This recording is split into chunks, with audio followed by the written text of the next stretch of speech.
Ratusan ribu sahabat pernah hidup bersama Rasulullah Shallallahu Alaihi Wasallam.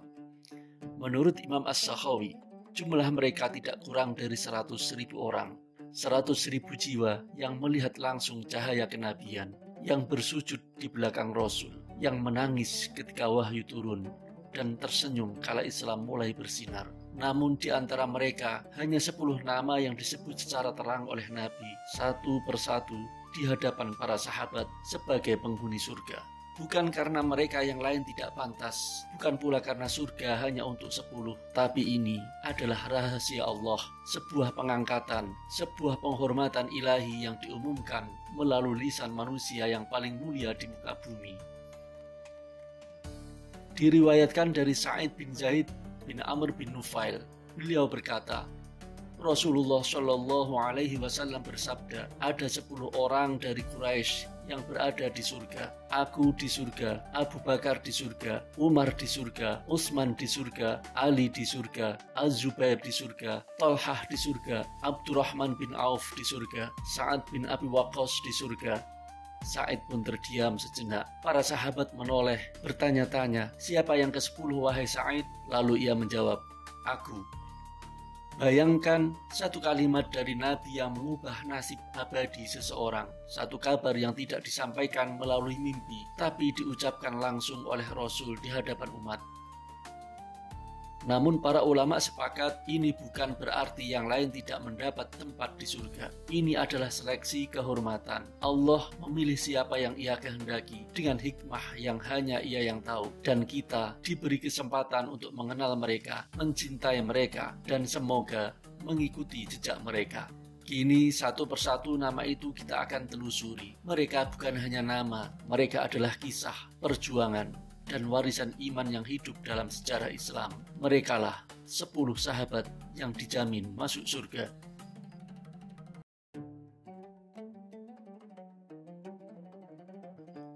Abu Bakar As-Siddiq, nama lengkapnya Abdullah bin Abu Quhafah, adalah sahabat terdekat dan paling dicintai Rasulullah. Ia lahir di Mekah pada tahun 573 Masehi dari kabilah Quraisy Bani Taim. Sejak muda, ia dikenal karena kejujurannya, kesantunannya, dan akhlaknya yang mulia. Ia adalah orang pertama yang memeluk Islam dari kalangan laki-laki dewasa. Tanpa ragu, ia membenarkan kerasulan Muhammad dan menjadi pendukung pertama dakwah Islam secara terbuka. Gelarnya As-Siddiq diberikan oleh Rasulullah karena keimanannya yang tak tergoyahkan, terutama saat peristiwa Isra dan Mi'raj. Ketika banyak orang meragukan kabar itu, Abu Bakar berkata, jika Muhammad yang mengatakannya, maka aku mempercayainya. Perjuangannya dalam Islam tidak hanya dalam kata, tetapi dalam harta dan jiwa. Ia membebaskan budak-budak yang disiksa karena Islam, termasuk Bilal bin Rabah. Ia menginfakkan hampir seluruh hartanya untuk perjuangan dakwah, terutama saat perang Tabuk. Ketika itu, ia menyumbangkan semua miliknya dan hanya menyisakan Allah dan Rasul-Nya untuk dirinya dan keluarganya. Abu Bakar juga dikenal karena kesetiaannya yang tak tergoyahkan. Ketika Nabi berhijrah ke Madinah, ia menemani beliau dalam perjalanan penuh bahaya. Bahkan rela terkena gigitan hewan berbisa dalam gua Sur demi tidak mengganggu tidur Nabi. Setelah wafatnya Rasulullah, umat Islam sempat terpecah. Abu Bakar bangkit dan berkata, barang siapa yang menyembah Muhammad, maka Muhammad telah wafat. Tapi barang siapa menyembah Allah, maka Allah maha hidup dan tidak mati. Ia diangkat menjadi khalifah pertama dan menghadapi berbagai ujian besar, termasuk pemberontakan kaum murtad dan nabi-nabi palsu. Di bawah kepemimpinannya, Islam tetap kokoh dan meluas ke wilayah Persia dan Syam. Abu Bakar wafat tahun 634 Masehi dalam usia 63 tahun dan dimakamkan di samping Rasulullah Shallallahu Alaihi Wasallam di Madinah. Ia adalah simbol keimanan, ketulusan, dan keteguhan yang luar biasa.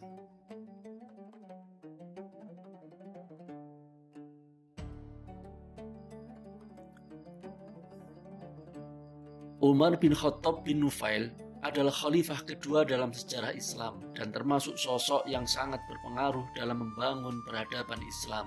Ia berasal dari Bani Adi, salah satu kabilah Quraisy yang terhormat. Umar lahir sekitar tahun 584 Masehi dan tumbuh sebagai pemuda tangguh, pemberani, dan tegas. Sebelum masuk Islam, Umar adalah musuh dakwah Islam. Ia bahkan pernah bertekad membunuh Nabi. Namun Allah membukakan hatinya melalui mushaf Al-Quran yang dibaca adiknya Fatimah. Ia pun pergi ke rumah Arqam dan mengucapkan syahadat di hadapan Rasulullah, menjadikannya sebagai titik balik kekuatan dakwah Islam secara terang-terangan. Keislaman Umar membawa kekuatan dan keberanian bagi umat Islam. Ia tidak lagi bersembunyi dalam ibadah. Bahkan ketika hijrah ke Madinah, ia melakukannya secara terang-terangan sambil menantang siapa saja yang ingin menghalanginya. Sebagai khalifah, Umar bin Khattab dikenal sangat adil dan visioner. Ia menetapkan kalender Hijriah, membangun sistem pemerintahan yang tertata, menetapkan sistem gaji untuk pegawai negara, dan mendirikan Baitul Mal. Ia juga memperluas wilayah Islam hingga Persia, Syam, Mesir, dan sebagian besar wilayah Irak. Umar hidup dalam kesederhanaan. Ia menolak hidup mewah, tidur di atas tikar kasar, dan sering mengawasi rakyatnya sendiri pada malam hari. Ia pernah memikul gandum untuk seorang janda dan berkata, apakah Umar akan ditanya oleh Allah sementara ia tidak tahu keadaan rakyatnya? Umar wafat tahun 644 Masehi setelah ditikam oleh Abu Lu'lu'ah al-Majusi saat memimpin sholat subuh di Masjid Nabawi. Ia dimakamkan di samping Rasulullah dan Abu Bakar. Umar dikenal sebagai pemimpin besar yang memadukan kekuatan, keadilan, dan kesederhanaan.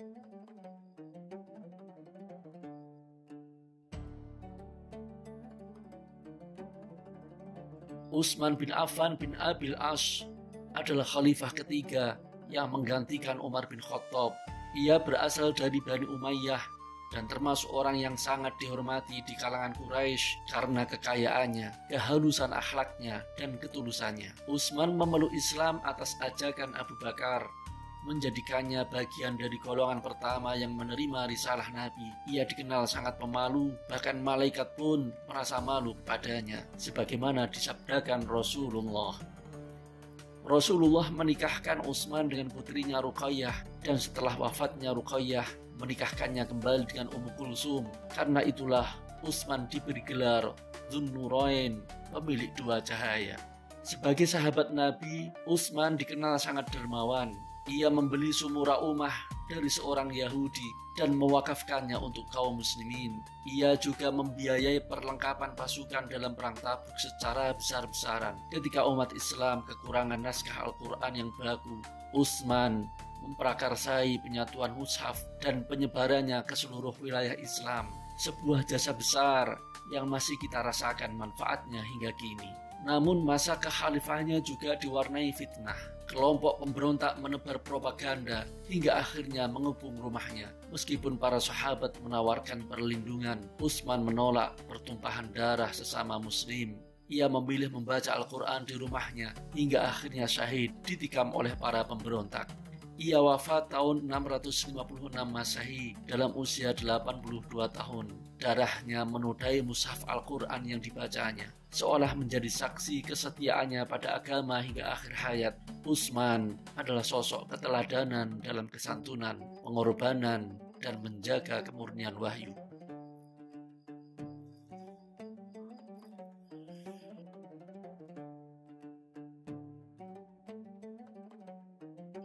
Ali bin Abi Thalib bin Abdul Muthalib bin Hashim bin Abi Manaf bin Qusay adalah sepupu sekaligus menantu Rasulullah. Ia lahir di dalam Ka'bah menurut beberapa riwayat pada tahun 600 Masehi. Sejak kecil, ia ditinggal di rumah Nabi Muhammad dan dibesarkan dalam lingkungan kenabian. Ali adalah orang pertama yang memeluk agama Islam dari kalangan anak-anak pada usia 10 tahun.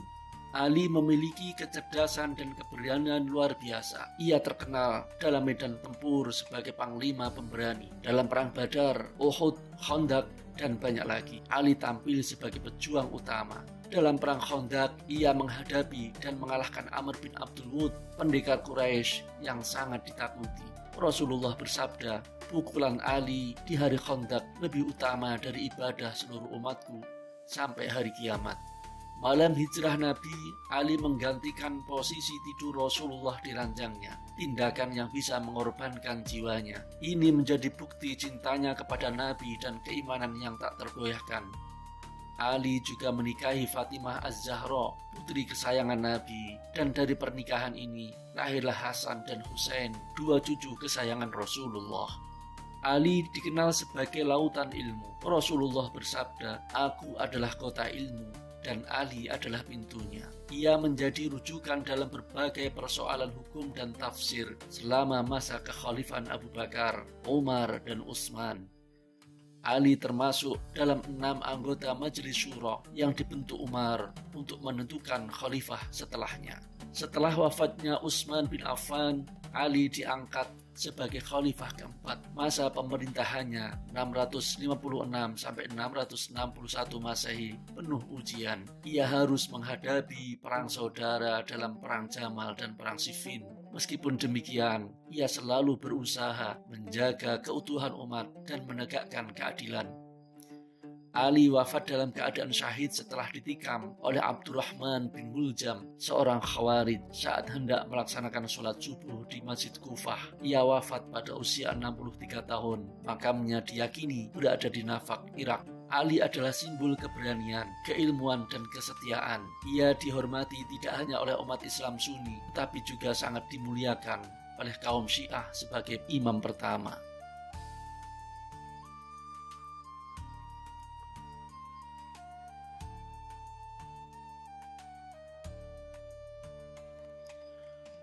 Tolhah bin Ubaidillah adalah salah satu dari 10 sahabat yang dijamin surga oleh Rasulullah. Ia berasal dari Bani Taim, kabilah yang sama dengan Abu Bakar.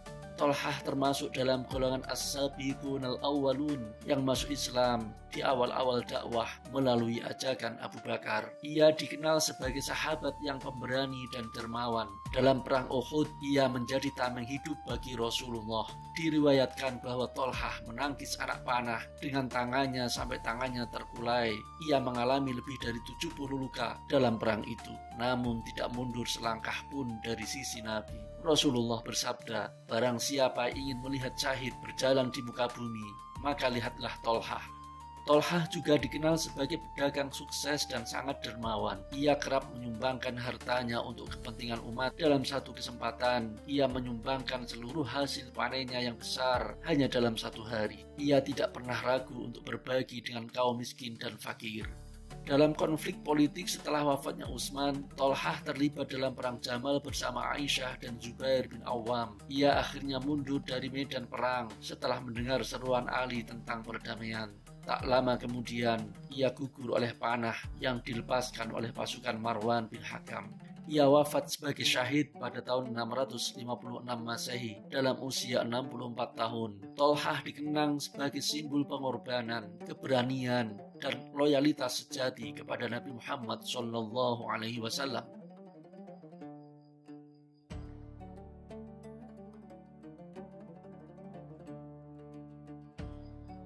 Zubair bin Awam adalah putra dari Sofiyah binti Abdul Muthalib, bibi Rasulullah, sehingga ia merupakan sepupu Nabi Muhammad SAW. Ia termasuk dari 7 orang pertama yang masuk Islam, memeluk Islam pada usia sangat muda, sekitar 15 tahun. Zubair tumbuh sebagai pemuda yang berani, tegas, dan sangat setia kepada Rasulullah. Ia pernah disiksa oleh pamannya sendiri karena memeluk Islam. Namun penderitaan itu justru mengokohkan imannya. Dalam berbagai pertempuran seperti Badar, Uhud, Khandaq, dan Hunain, Zubair selalu berada di barisan depan. Ia dikenal sebagai pendekar tangguh dan mendapat julukan Hawari Rasulullah, yaitu penolong setia Nabi. Salah satu kisah keberaniannya terjadi dalam perang Yarmuk ketika ia memimpin pasukan dan menerobos barisan musuh seorang diri. Ia juga termasuk salah satu dari 6 orang Majelis Syuro yang ditunjuk oleh Umar bin Khattab untuk memilih khalifah sesudahnya. Zubair gugur dalam perang Jamal setelah memilih untuk menarik diri dari konflik. Namun, ia dibunuh dalam perjalanan oleh pasukan yang tidak mengetahui niatnya untuk berdamai. Ia wafat pada tahun 656 Masehi di usia sekitar 64 tahun. Zubair dikenang sebagai simbol kesetiaan dan keberanian yang luar biasa.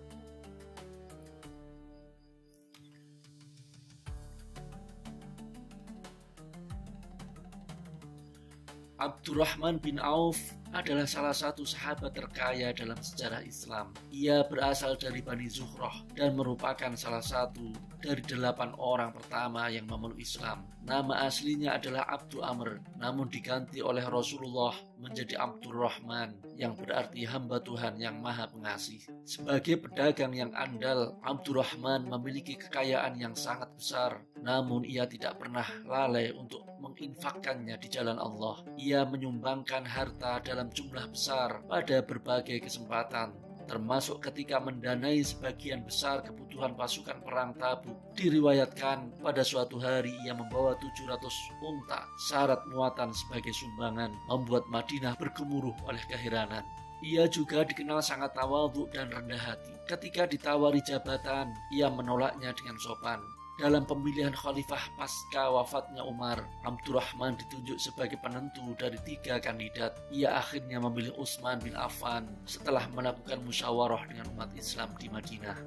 Abdurrahman wafat pada tahun 652 Masehi dalam usia lebih dari 70 tahun. Ia dimakamkan di Baqi'. Rasulullah pernah bersabda, Abdurrahman bin Auf akan masuk surga dengan merangkak karena hisab kekayaannya yang sangat besar. Namun itu adalah bentuk pujian karena ia menggunakan kekayaan tersebut di jalan Allah.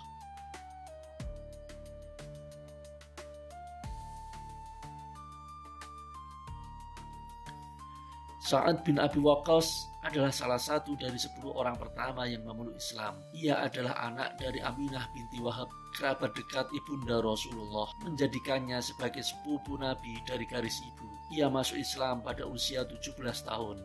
Sa'ad dikenal sebagai pemanah pertama dalam Islam. Dalam perang Badar, Uhud, dan Khandaq, ia tampil sebagai penembak jitu. Rasulullah bersabda, "Panahlah wahai Sa'ad, panahlah.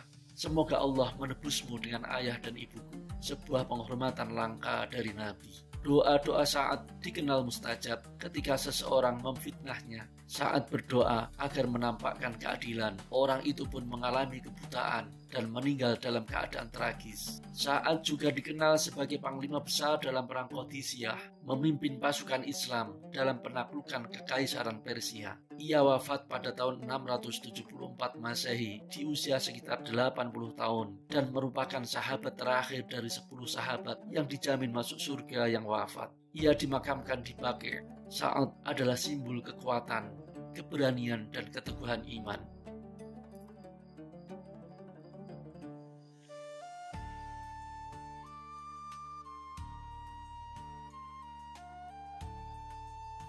Sa'id bin Zaid bin Amr bin Nufail adalah sahabat Nabi yang berasal dari Bani Adi. Ia menikah dengan Fatimah binti Al-Khattab, saudari Umar bin Khattab. Ia adalah bagian dari generasi awal yang menerima Islam. Ayah Sa'id, Zaid bin Amr, adalah seorang Hanif yang tidak pernah menyembah berhala dan hidup dalam pencarian agama yang lurus. Sa'id sendiri tumbuh dengan keimanan yang kuat dan semangat dalam mendukung dakwah Rasulullah. Ia ikut serta dalam berbagai peperangan penting, meskipun tidak hadir di perang Badar karena diutus Nabi untuk misi pengintaian. Salah satu kisah menakjubkan dari Sa'id adalah ketika ia dituduh merampas tanah.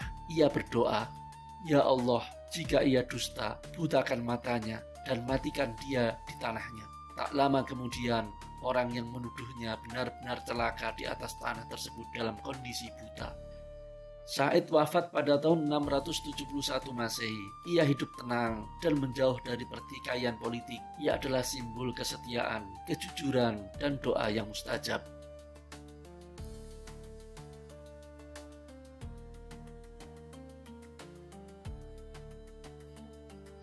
Nama lengkapnya Amir bin Abdullah bin Jarrah. Ia termasuk golongan awal yang masuk Islam dan dikenal karena amanah, keberanian, dan kepemimpinannya. Rasulullah menyebutnya, setiap umat memiliki orang kepercayaan, dan orang kepercayaan umat ini adalah Abu Ubaidah bin Jarrah.